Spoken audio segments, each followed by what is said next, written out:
Ciao a tutti! Okay, so this week, our group of expats, also known as Così, Crazy Observations by Stranieri in Italia, is going to do something a little different. We're going to give you some of our hard-worn wisdom via video channel instead of the normal blog format. So anyway, it's going to be fun. We're going to give you some tips on touring our various cities. So of course, I'm going to talk about Roma and what you can do to maximize your stay there and how to be a good little tourist and get along with the other tourists and locals. So here we go. So in Rome, yes, people sometimes ask me, what can I see in Rome if I've only got a day or two? And frankly, I think that's a big mistake, obviously, but it happens. Of course, we all have very little vacation time. So if you're only in Rome for a couple of days, I would actually tell you to not go to the Vatican museums. Now, that seems strange. I know they're great, but they take a whole day in themselves. So rather than do that, what I would suggest is to make an itinerary based on just some of the churches around Rome. So you can see a lot of these churches, they're all free, and they have some of the best artworks, and of course, the history surrounding them, the architecture.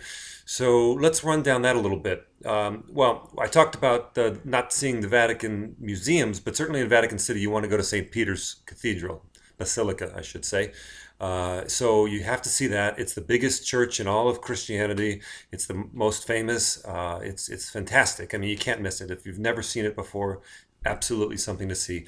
Now, you don't have to pay to get in, but you do have to go through a metal detector. And then you're free to walk around the inside where you'll see Bernini's impressive altarpiece made from bronze, which was melted down from the pieces of tile taken from the Pantheon. So there's also Michelangelo's Pietà, which you want to see, of course, very famous. It's behind glass now. Someone attacked it it was 30 or 40 years ago now. And so now it's been behind glass ever since. You can also climb up to the top of the dome and see a great panorama of Rome from up there, get some fantastic pictures. That does cost a few euros, I think, 4 or 5 euros, I can't remember, but you pay to get up there halfway on the elevator, and then you got to climb up the rest of the way. The last little bit, you got to actually grab a rope and pull yourself up. But it's fun and it's worth it. So check that out. So St. Peter's is one of four archbasilicas in Rome. And the other three are St. Paul's outside the wall, Santa Maria Maggiore, and San Giovanni in Laterano. Now, San Giovanni in Laterano is worth seeing. It's actually the most important church, believe it or not, even ahead of St. Peter's, because this is the church of the Pope. The Pope is the Bishop of Rome, and this is the Bishop of Rome's church. So it's considered the most important church in Catholicism, and it's worth seeing for a few reasons. I mean, there's great art, and of course, lots to see inside the church. But across the street, there are what's called the Holy Stairs. These are the actual stairs that Helena brought back. Helena was the mother of Constantine, and in the 4th century, she brought these back from Jerusalem. Now, supposedly, these were the stairs that Jesus actually climbed up during his passion, and you can see his blood, drops of blood staining these stairs. And if you want to climb up them yourself, you can do it, but you have to do it on your knees.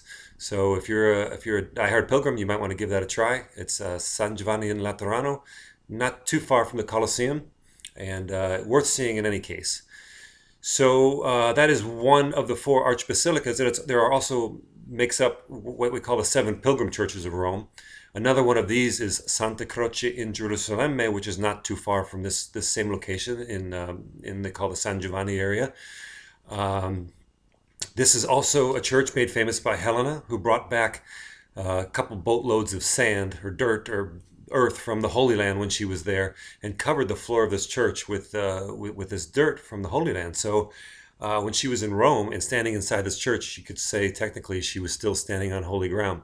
So you can see the church that's there. It's really a great church, not too impressive from the outside, but go inside and poke around a little bit. You'll also find some pieces of the true cross, all kinds of relics there, a nail, one of the nails from the cross. There is the finger of doubting Thomas, if you want to see the finger that was poked into the wounds of Jesus to prove that he was who he said he was. But anyway, there's all these relics all over Italy, and they get kind of carried away with them, but it's interesting to see in any case. So I recommend that church as well on your church/museum itinerary.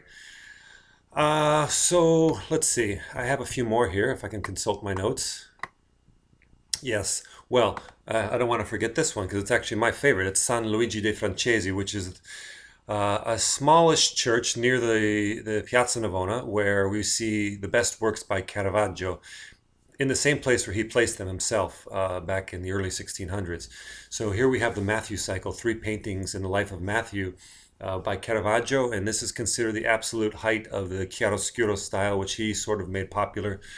This very contrasting dark and light, just lots of black in the pictures, but then the central subjects are all brightly lit up, and it's very dramatic paintings there. You have to see those if you like Caravaggio, and it's absolutely my favorite. And around the corner from there is another Caravaggio at San Agostino. There is the Madonna di Loreto, which is also one of his more famous paintings. So both free, unbelievable, the best possible Baroque art you can see, and it's there for free in Rome. So you want to go to also to Santa Maria sopra Minerva, which is the only Gothic church in Rome, Gothic style in architecture. It doesn't, again, like the other church I was mentioning, Santa Croce, it doesn't look like much from the outside, but go in and you see a beautiful vaulted ceiling painted like midnight blue with gold stars. It's really pretty. There's a statue by Michelangelo, one of his lesser known pieces. It's called Christ the Redeemer, I think. Might be wrong on that one. But there's also a statue by Bernini, and there is the body of Catherine of Siena, although her head is still in Siena, so the rest of her body is in Rome. So you can see those. Those are great. And then you'll be right around the corner from the Pantheon, which is, of course, another church, once a pagan temple and converted into a Catholic church, which they say is one of the reasons why it's still standing. In fact, it's considered the best preserved building from ancient Rome that exists anywhere in the world today. So please see that if you are in the area. So we were talking a little bit about, okay, so etiquette, if we want to be, respectful tourists in Rome or in Italy in general, let's follow a few rules. Now, I've been talking about churches, so we all know that when we go into a church, we're supposed to, if you're a gentleman, you take your hat off. I think everybody should take their sunglasses off. And women should cover themselves, cover your shoulders and your legs as much as possible, down to the knee anyway. Now, if you don't have a cover with you, they do provide them at some churches. Some churches will charge you €1 for it. Other times, it just won't let you in. So, yeah, it's worth it to bring something with you. So, wear appropriate clothes. No tank tops, no short shorts, no bathing suits. Certainly wear shoes. I mean, I guess sandals and flip-flops are okay. You do see the Franciscan monks who are probably walk to Rome all the way from France. They're barefoot, or they're wearing just these threadbare clothes and sandals that are falling apart, and haven't showered in weeks. But besides that, if you're not one of those guys, then you should probably dress up a little better. Also obey the rules about no talking. Whisper as low as possible if necessary, and certainly also follow the rules regarding pictures. Most places will let you take pictures. St. Peter certainly does. But if there's a church that says no pictures, then no pictures. They'll have some postcards available for very cheap that you can buy on the way out, or you can download much better quality pictures than you could take on the internet for free, really, if you go to Wiki Commons or something like that. So you don't have to take a selfie. Well, that's the other thing, is the selfies and the selfie stick. The selfie stick got to be so annoying at the Colosseum that they actually outlawed it. Well, outlawed it. They outruled it. So you can't use the selfie stick in the Colosseum, and frankly, these things are getting a little obnoxious. Just don't do it. I mean, they're selling them now. That's the new hot thing to sell. The guys on the street, they used to sell those little globe, they throw something they stick on the ground. The other ones were the helicopters they threw up in the air. Now they all sell the selfie sticks.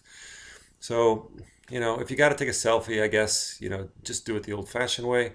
But don't bring your selfie stick, because in some places they're not going to let you use it. All right, so that's it. I think I've said enough here, and I hope I've probably said too much, but I'll pass the floor to my fellow expats from Così, and I'm sure they have a lot of great tips for you. Thanks a lot. Ciao. Ciao tutti. This is Andrea from Sex, Lies, and Nutella. Be confident when crossing the street in Rome. Once you take your foot off that sidewalk, just keep focused on the destination. Don't look around you. Roman drivers can smell fear. Tip 2, embrace the bidet. Yes, you heard me correctly. When I'm in the United States, I really, really, really miss the bidet. Learn how to use it. It's forward-facing, FYI. Dress the part. Remember that in Italy, fashion is everything. So you can give it your best shot. You don't want to be that classic tourist with, the khaki shorts, the white tube socks, and the sneakers. But at the same time, you don't want to go overboard with some crazy looking dress and a huge feathery hat. You have to remember, you're in Rome, not the Kentucky Derby. When you're dying of thirst after hours of having walked the city, don't be afraid to drink the water that's flowing directly out of the fountains in Rome. You'll see the Romans doing it all the time. The water is delicious and pure and fresh, flowing in from the surrounding mountains, and it's way better than paying €5 for one bottle. Last tip, try to remember to have a glass of wine with every meal. And have as many meals as possible, and that means as many glasses of wine as possible. Because after a wonderfully long Italian 3-course lunch and a great bottle of wine, everything looks that much more gorgeous, and you'll be that much more in awe of it. Enjoy! Ciao! Buon viaggio!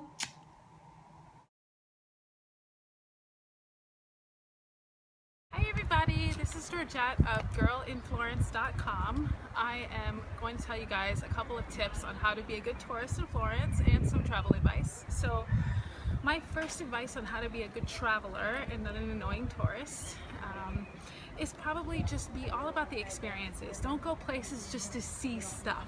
You come to see the David, come to see La Primavera and the Uffizi. That's wonderful, but just think about the experiences. Linger at a cafe for half an hour, talk to somebody who lives there. That's kind of one of the biggest things for me. It's important, just kind of try to be as local, even if you have a brief time, as possible.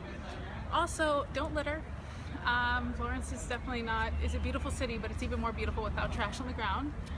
I would also say to not act like you know it all. I've been on a couple of tours where people literally try to upstage the guide and say things like, oh, well, I thought it was this here. Just wait, ask your questions when it's all done, and be ready to learn.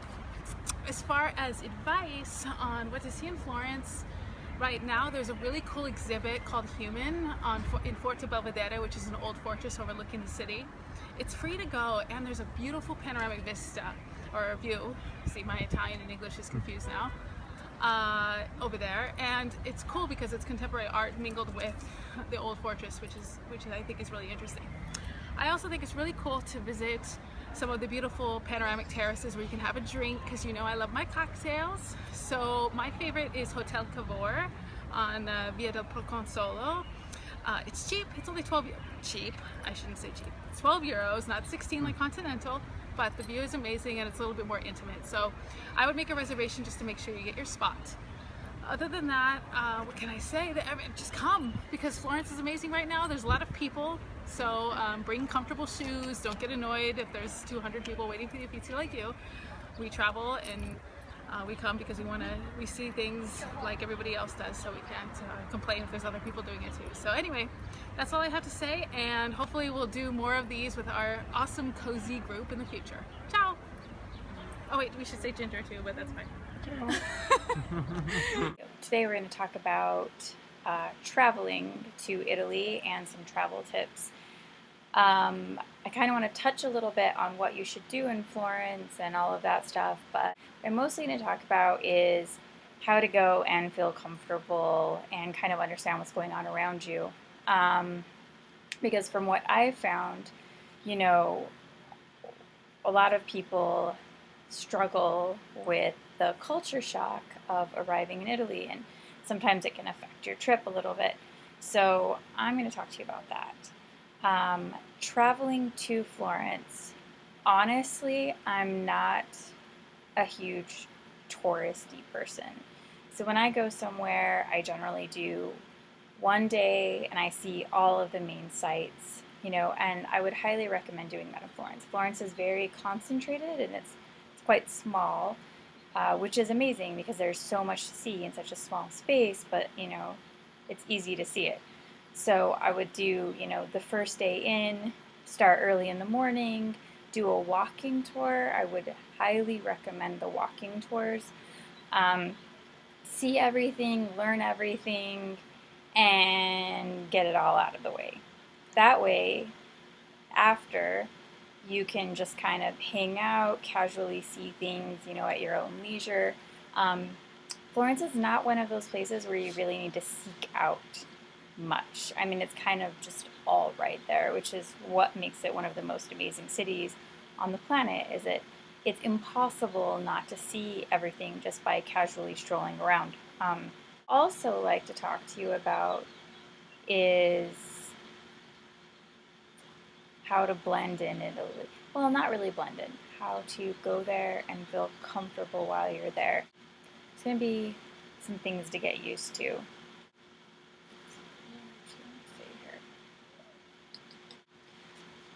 So one thing you want to do before you travel to Italy, or before you travel to any country really, is you want to prepare yourself mentally. We're going to another country. The culture is going to be different. In this case, the language is different. Everything is different. I know a lot of people know that on like a very basic level, but I don't think they really realize how much that actually affects your exchanges with other people, or just like your existing in general. So, for example, basic things. You're in Florence. They have different space issues than us. Well, or I should say, we have different space issues from them. They don't really care about space. Like, people will be walking this close to you, they'll be staring at you. You know, you can make the weird face and do all the things that we would do in the States to make them look away. They're not going to look away. They don't care. You know, they're just going to look at you. They're going to look at you and they're going to take it all in. They're going to watch you in restaurants, especially if they hear you speak English. They're just going to look at you. It's not really considered rude. Everybody does it. It's not a big deal. For Americans, it's huge. And I've actually had friends come to Italy and just, you know, completely lose their shit, because after 5 or 6 days of people gawking at them constantly, it gets to be a little much. So try to keep that in the back of your mind. Nobody's judging you.